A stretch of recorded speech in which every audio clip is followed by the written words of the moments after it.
Արդեն մի քանի օր է Մղչյան գյուղի միջնակարգ դպրոցի շուրջ աղմուկը չի դադարում, ուսուցիչները հարցերն են թողնում անպատասխան, տնօրենը հեռախոսազանգերը։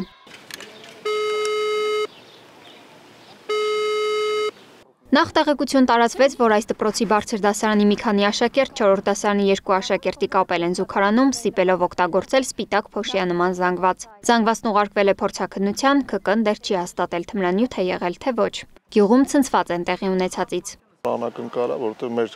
գյուղում նման բան չի կարող լինի, ինքը շատ հազիվով գյուղ է ու ընդհանուր ամեն ինչն էլ վերահսկվում է, թե տնօրինության կողմից, թե դասղեկի, թե ինչ ա եղել, դա սաղից համար էլ абսուրդ բան է։ Միշտ էլ դպրոցում եղել այդ դեպքերը, եւ ծխախոտի հետ կապված, եւ թմրանյութի հետ կապված, եւ գողության, եւ ոբշեմ ամեն ինչ պատահել է։ Այսինքն սպասելի էր, մանավանդ հիմա։ Հիմա մեր դպրոցը իհարկե դպրոց չի։ Դեպքից հետո դռներն ավելի ամուր են կողպում, ծնողները միայն տնօրենի թույլտվությամբ են տանում երեխաներին, բայց առանց դպրոց մտնելու։ Արարատի մարզպետարանի կրթության վարչության պետ Մարտուն Մանուկյանն ասում է, դպրոցում է մնալու, մինչև համոզվի, որ այնտեղ կարգ ու կանոնը վերականգնվել է։ Շատ կարճ ժամանակ, երևակայի մինչև 2 շաբթի, արդեն իսկ դուք ինքներդ էլ կլսեք։ Այսինքն պատրաստվում եք տնօրեն աշխատանքի կազմակերպել, այդ հարցը քննարկման փուլում է։ Կարող է նաև լինել նմանատիպ բան, տնօրենի ազատման հարց լինի։ Ծնողները նաև ասում են, որ հետևանքներից չտուժի դպրոցի տնօրենը, բայց մենք իրենց ասացինք, որ լավ կլինի, որ իրենք երևույթը այդքան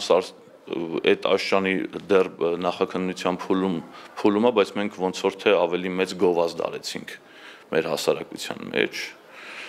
Ես խնդրեցի ծնողներին, որ ավելի ուշադիր լինեն իրենց երեխաներին, իսկ մնացած որոշումները լիազոր մարմինը կկայացնի։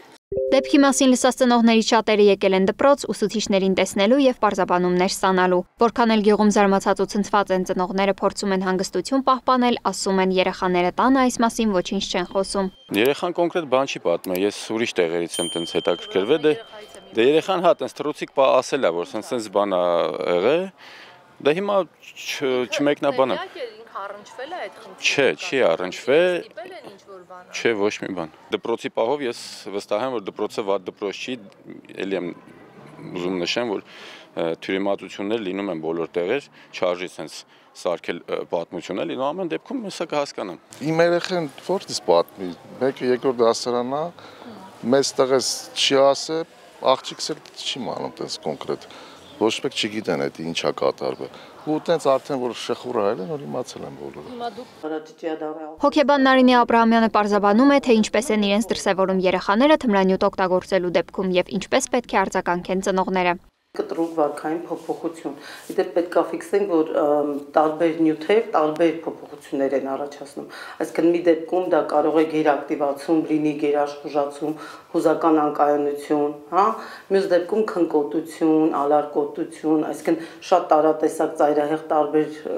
սիմպտոմներ են, ախտանիշներ են, բայց երկուսն էլ կարող են վկայել։ Առաջինը անպայման զրուցում եք երեխայի հետ, չեք ասում վստահ տոնով ձեր մտավախությունները, անհանգստությունները, կասկածները, այլ զուտ ուզում եք հասկանալ ինչա կատարվում իր հետ, խոսում եք ձեր հույզերից, ոչ թե իր վիճակից։ Հա, ուզում եք հասկանալ ինչա կատարվում, ասեք, որ անհանգստություն ունեմ, տագնապում եմ, ինչով կարող եմ քեզ օգնեմ, ինչով կարող եմ օգտակար լինեմ քեզ, ինչ կարանք անենք։ Այսինքն առաջինը ինքը պիտի ապահովություն զգա։ Հոգեբանի խոսքով կարևոր է չտրվել համացանցում հնչող սադրանքներին եւ քննադատություններին, քանի որ դրանք ամենուր են։ Կարևոր է չամաչելն ու խնդրի մասին բարձրաձայնելը, քանի որ բարձրաձայնելը կօգնի կանխել թմրամիջոցների տարածումը դպրոցում։ Քննչական կոմիտեում նախաձեռնվել է քրեական վարույթ, իսկ տուժած երեխաները դեռ դպրոց չեն հաճախում։